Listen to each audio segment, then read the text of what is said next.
moi c'est Sébastien Marchal, je suis graphiste et je suis graphiste depuis une bonne dizaine d'années, et essentiellement sur le terrain politique. Et là on est le premier soir où à avoir essayé de rassembler les artistes visuels et graphistes autour de production d'images et potentiellement de projets communs, avec Régis qui est à côté là, qui fait de la sérigraphie. Moi là je diffuse un certain nombre d'images que j'ai produites, ça c'est notamment des affiches que j'avais produites au moment de la COP 21 et qui sont tout à fait pertinentes dans la situation actuelle, autour de la nuit debout et de cette idée de convergence des luttes, puisque c'est ça un peu l'enjeu derrière. C'est pas simplement de faire la nuit debout pour la nuit debout, c'est de faire la nuit debout pour les sujets qui nous préoccupent, qui sont aussi bien sociaux, écologiques, à commencer par la lutte contre cette putain de loi de travail qui est une horreur, voilà, mais c'est le minimum, c'est déjà de mettre fin à ce truc là, c'est le minimum, et on va aller au-delà.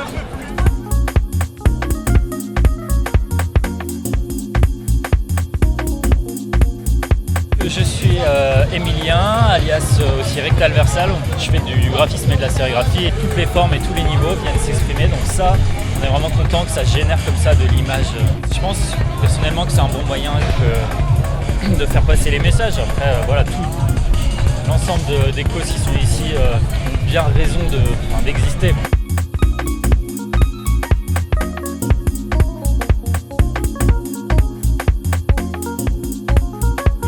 Que les artistes se mobilisent quand il y a des causes à soutenir, quoi.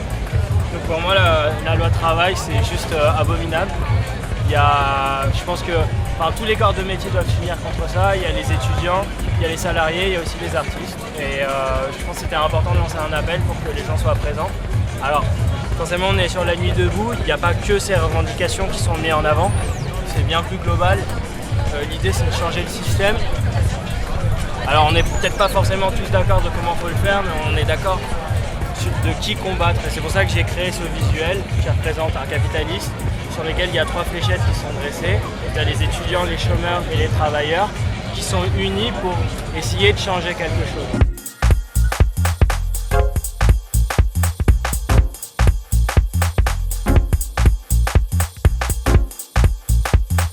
Moi je viens à Madrid au mouvement des indignés, alors je suis venue faire une étude comparative un peu. C'est vrai que le contexte politique en France il est compliqué actuellement, donc ça fait du bien de voir qu'il y a des gens qui se mobilisent spontanément. Puis ça faisait longtemps qu'on n'avait pas vu des manifs aussi importantes en France.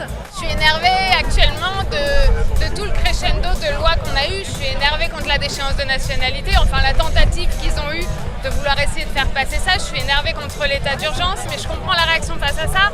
Moi j'avais mon frère qui était au Bataclan, je suis pas d'accord contre l'état d'urgence, je trouve que c'est une fausse manière de réagir et ça nous détruit, ça nous divise. Je pense pas qu'on veut ce modèle de société. La crise des migrants et le fait qu'on les accueille pas, ça m'énerve. Enfin voilà, là ces 6 derniers mois ça fait beaucoup d'énervement.